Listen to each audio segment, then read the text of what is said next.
Yo les bros, bienvenue sur Spatule Bro, je suis le chef et on se retrouve pour notre petite review hebdomadaire, enfin presque hebdomadaire, parce que le manga part en pause assez souvent ces derniers temps. Tant mieux, faut mieux que le Koda se repose, pour pas qu'on nous fasse une Togashi, et puis surtout pour sa santé. Donc il faut ménager ton Oda, il faut le ménager, il le mérite. Et il nous le rend bien, il nous sort des chapitres très très cool ces derniers temps, qui font très très plaisir, et celui-ci, le chapitre 1096, si je me trompe pas sur les chiffres encore une fois, était de très bonne facture, mais il est malin, j'ai envie de te dire, Oda il est un peu cruel, il est un petit peu sadique avec nous, parce que il nous promet des trucs, il nous les donne, mais pas complètement, genre attends, c'est l'entrée, calme-toi, calme-toi, on va pas tout te donner d'un coup, ça va être petit à petit, mais ce qu'on te donne est quand même très délicieux. Bref, un chapitre avec pas mal d'infos, on va en parler, mais avant, comme d'habitude, petit instant auto-promo, mais bien sûr, il le faut, forcément. Arena, mon manga slash webtoon, disponible en librairie les 3 premiers tomes. Lien dans la description si vous voulez le commander en ligne, mais c'est mis en librairie. Si vous voulez suivre la prépublication de la saison 2, ça se passe sur l'application Ono. Le lien est dans la description. D'ailleurs, il y a eu un petit problème avec la publication du dernier chapitre qui devait sortir samedi, mais qui est sorti, mais ils n'avaient pas d'image, il y a eu un petit bug. Donc, si vous suivez la série sur Ono, il y a le code promo ARENA100 pour avoir 100 coins gratos sur l'application que vous pouvez dépenser comme vous voulez. Voilà, le lien est dans la description, encore une fois, et j'essaierai de ne pas oublier de le mettre en commentaire épinglé.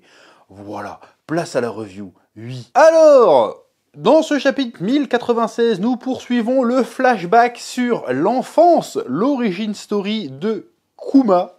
Je vais dire Kuma, je préfère dire Kuma. De Kuma, l'un des Shishibukai, qu'on a appris pas mal de choses, qu'il est de la race des boucaniers. Bon, je crois que c'est boucanier l'appellation officielle, mais bon, ça veut dire boucanier.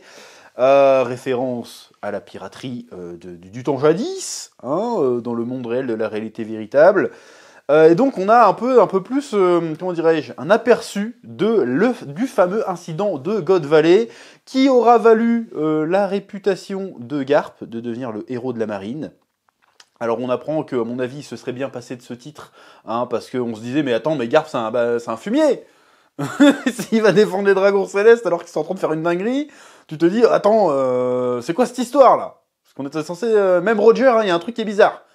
Encore une fois, je pense que Roger, il savait très bien ce qui est en train de se passer sur cette île, et c'est bizarre qu'il s'associe avec, comment dirais-je, qu'il s'associe avec Garp pour défoncer les Rocks, alors que les Rocks, bon, c'est peut-être pas des gentils, mais c'est pas des bâtards au même titre que ce que font les dragons célestes. Donc il va falloir nous éclaircir tout ça. Cet éclaircissement n'a pas lieu dans ce chapitre. En même temps, on s'y attendait pas. C'était évident qu'il allait pas livrer tout le délire du premier coup. Mais par contre, il nous fait quand même le délire. Il y a une petite frustration qui se dessine. Parce que nous, on était persuadés. Il fait, oula, tu nous mets les chevaliers divins. On voit les Rocks dans l'épisode. Bon, on savait qui c'est dans le chapitre. On savait qui c'était les Rocks, même si on les avait jamais vraiment vus en tant que Rocks, il me semble. On voit qu'il y a Kaido, on voit qu'il y a Barbe Blanche, on voit qu'il y a Big Mom, on voit qu'il y a la copine de Barbe Blanche, je sais plus comment elle s'appelle. Tutsi, un truc comme ça, c'est ça, non? Stussy, je sais plus, qui a un cloche chez Vegapunk. On voit la vieille.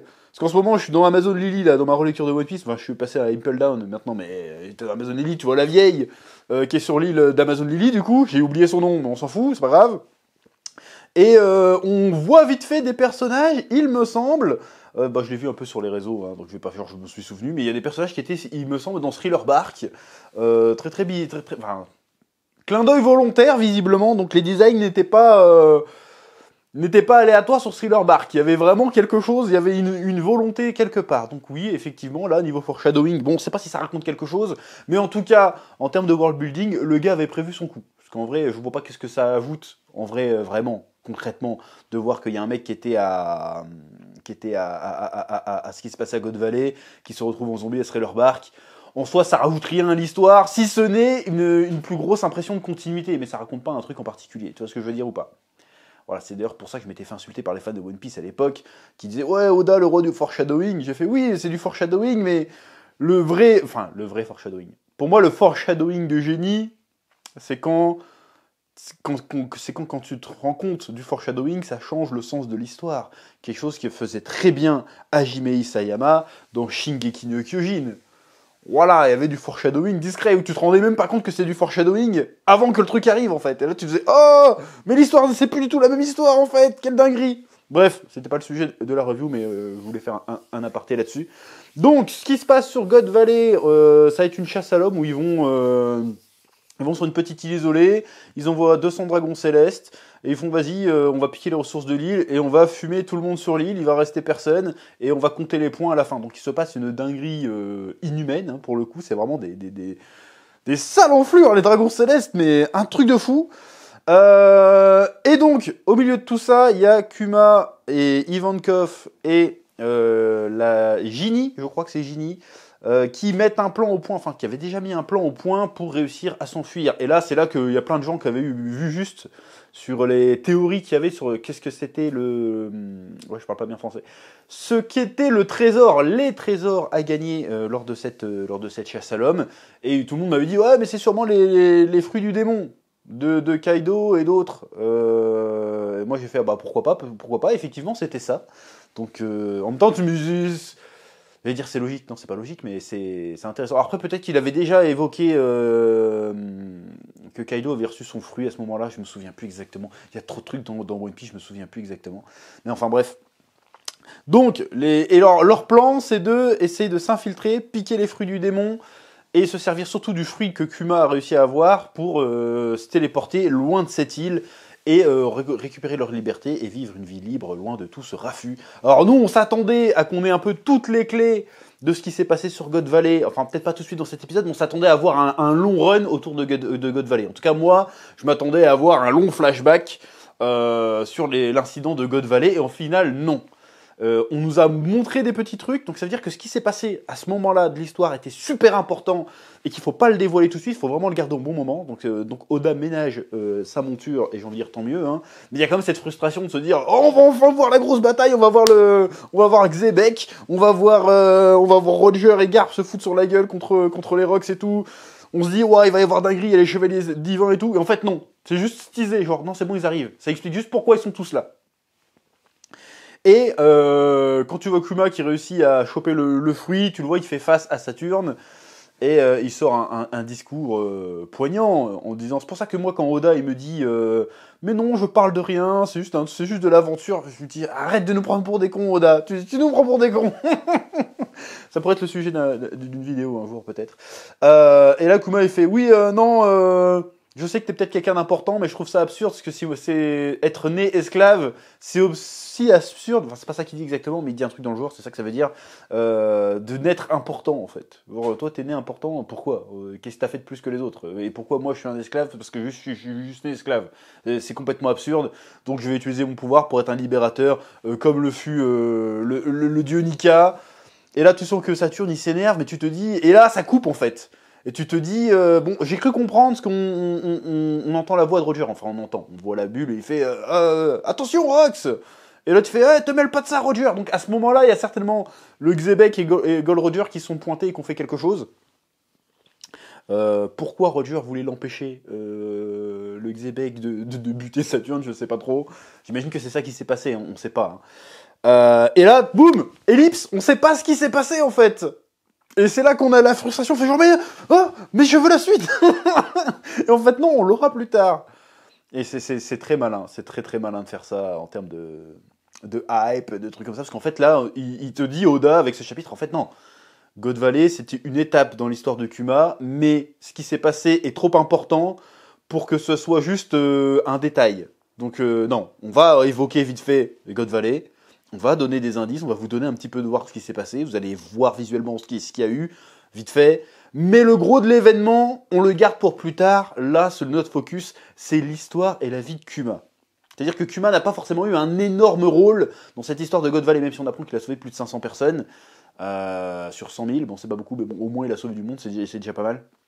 Et on le voit refaire sa vie avec la Ginny, qui est une gloutonne et tout ce que tu veux, et qui semble être a priori la mère de Bonnet. Donc on verra bien comment tout ça va évoluer. Et puis tu le vois reconstruire sa vie, vit sa vie tranquille et tout. Il est heureux. À la fin, ils font un bon repas, ils sont repus, ils se mettent à chialer parce qu'ils ressentent du bonheur pour la première fois de leur vie. C'est trop triste. Tu fais oh mais c'est quoi ça en fait? C'est trop triste. Il se passe tellement d'horreur, il se passe tellement de... Et à côté, ils sont juste contents d'avoir un repas, ils sont refaits de fou, et la vie est incroyable. Voilà, bah là ça fonctionne, parce que là il y a un animé que je regarde, je vais en parler très certainement sur le chef otaku de celui-là. Là je regarde Kingdom of Ruin, là. Et ça manque de subtilité de fou, ça essaye d'être edgy, d'être dur, d'être vachement émotionnel, mais ça va trop loin, il n'y a pas de subtilité. Dans One Piece, il y a de la subtilité, il y a de la nuance, il y a de la justesse, ça fonctionne. Voilà, les dragons célestes sont des bâtards cruels, hyper exagérés, mais c'est fait d'une manière à ce que ça marche en fait.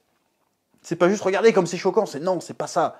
Tu vois ce que je veux dire? Bon, je sais pas expliquer là tout de suite en improvisation, mais j'expliquerai ça un de ces quatre. Donc bref, je sais plus. Donc là, maintenant qu'on voit que Kuma a réussi à toucher un peu au bonheur, à refaire sa vie de son côté, on se dit, bah qu'est-ce qui a merdé? À quel moment ça a merdé? Qu'est-ce qui a fait que le Kuma a dû retourner dans la piraterie, qu'il a dû redevenir esclave, il a dû donner son corps à la science pour que Vegapunk construise je sais pas quoi. Qu'est-ce qui s'est passé en fait? Et là, on s'attend évidemment à une tragédie absolue. Là, il va y avoir une tragédie incroyable. Là, ça va chialer dans les chaumières, ça va être méga triste, surtout qu'en plus, il va y avoir sa fille dans l'eau et tout. Voilà, sachant que là, il court très certainement vers Egghead. Il va très certainement avoir un finish incroyable. Voilà, donc Kuma, c'est un personnage qui a été vendu depuis longtemps dans One Piece. Et puis qui se révèle, mais en fait, il a atterri quoi? On l'a vu dans One Piece il y a 15 piges. Et en fait, il commence à prendre son rôle, son épaisseur, son truc maintenant, et ça devient incroyable. Et là, c'est du foreshadowing très intéressant. En revanche, que je parlais du côté de voir des zombies à Thriller Bark, ok, ça on s'en fout en fait. Là où il y a du foreshadowing très intéressant, c'est sur le personnage de Kuma en fait. Là oui, là on est dans le délire un peu Shingeki no Kyojin, c'est-à-dire que maintenant qu'on sait ça sur Kuma, même si on avait déjà des infos un petit peu avant, mais maintenant qu'on va avoir toute la révélation sur l'histoire de Kuma, quand on va revoir ses premières apparitions, son rôle qu'il a eu tout au long de l'histoire, là l'histoire va prendre une autre tournure en fait. Et là c'est du vrai, ce que j'appelle moi du vrai foreshadowing. C'est que Kuma en fait est un personnage clé de l'univers de One Piece, et on n'a pas conscience, on savait qu'il avait un rôle, mais on n'avait pas conscience de ce que ça impliquait son histoire derrière. Et là maintenant on va avoir toutes les révélations, et du coup quand on va revenir en arrière, on va arriver à Sabaody, on va arriver à Thriller Bark, on va revoir tout le parcours, bah là ça va sonner différent, forcément, et là c'est cool. Donc très très curieux d'en apprendre plus sur l'histoire de Kuma, et à mon avis il faut s'attendre à une fin... Parce qu'on arrive à la fin, tu sais, Oda il respecte les règles. Si c'est pas un perso principal, si tu vois son flashback, alors qu'il est dans une situation pas ouf, c'est qu'il va crever à un moment donné. Bon, c'est pas forcément le cas à chaque fois, mais c'est qu'il va crever à un moment donné. Donc je pense que Kuma arrive au bout de la ligne, et il va arriver de manière héroïque pour sauver tout le monde une dernière fois, avant que ça parte en sucette. Et surtout comment il a fait pour s'en sortir face à Saturne. Ça, il faut qu'on sache aussi. Bref. Un chapitre enfin j'ai envie de dire haut en révélation, mais pas tant que ça en fait.